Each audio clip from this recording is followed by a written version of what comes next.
I see that 2021 is going to make it hard for me to keep up and write these on just one topic every day. So first things first, Sheldon Adelson has died.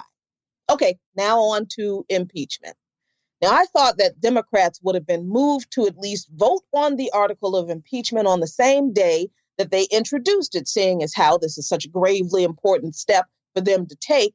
But it seems that I was wrong yesterday, and there was no vote yet and might not be until tomorrow.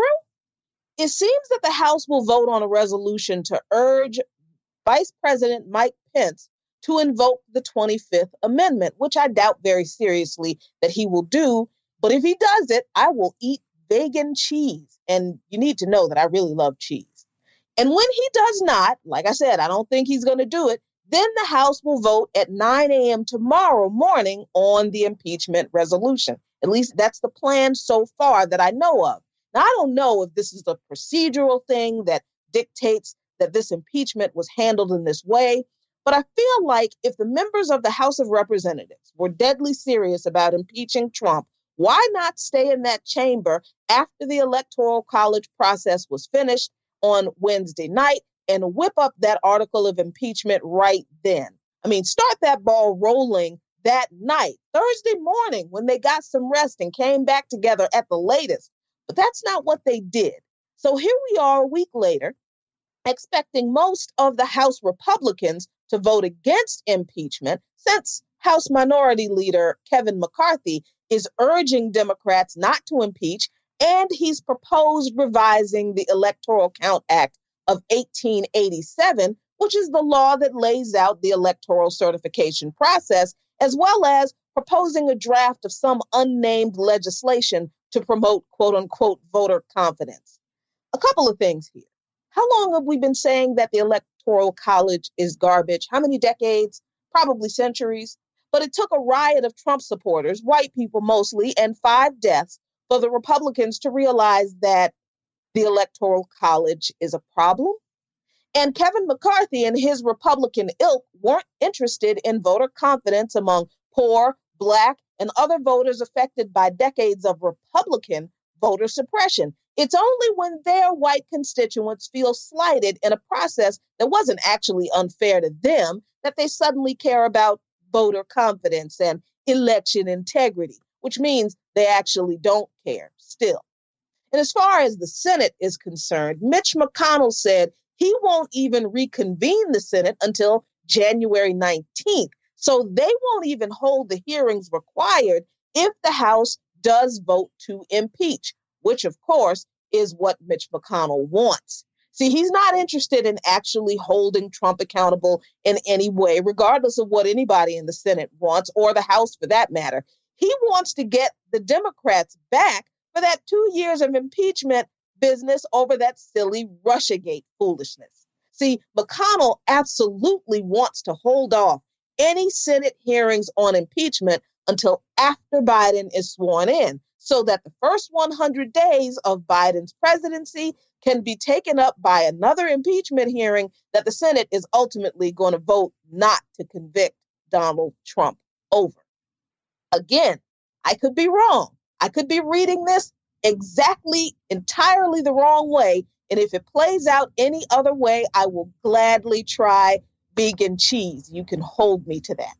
Meanwhile, did you know that back in 2016, Les Moonves, the head of CBS, said of Donald Trump's presidential campaign that, quote, "It may not be good for America, but it's doggone good for CBS," end quote. He did not say doggone.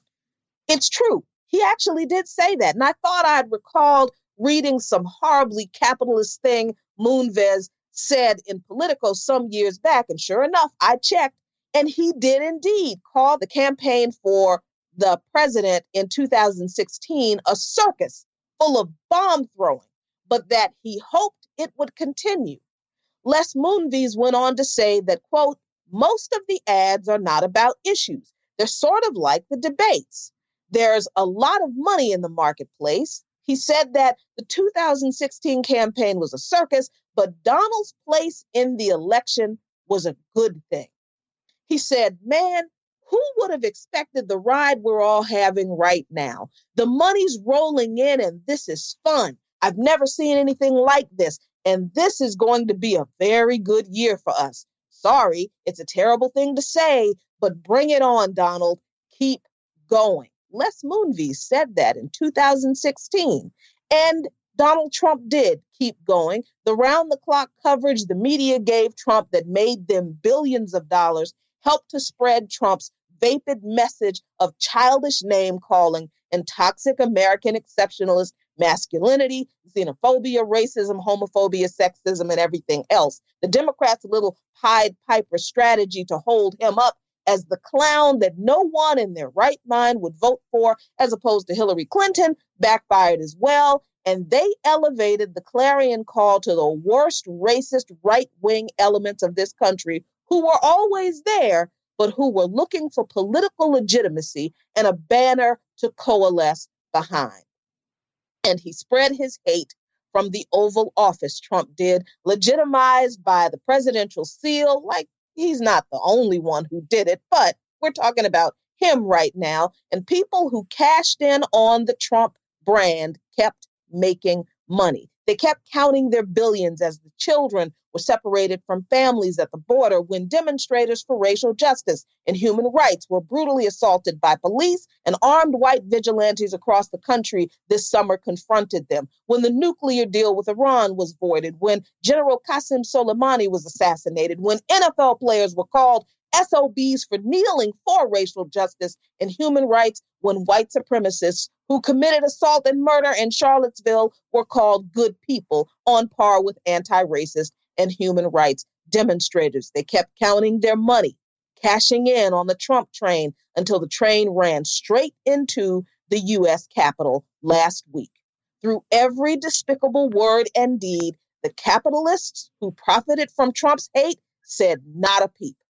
So when the PGA of America announced it won't hold its tournament at Trump's New Jersey Golf Club, when Deutsche Bank distances itself from Trump, even as he owes them $300 million, and corporations like Marriott International have contributed to Trump, and the GOP politicians who support him have now said that they will not contribute to those politicians who went along with Trump's stolen election lie and voted against the certification of the Electoral College. I don't celebrate any of their actions.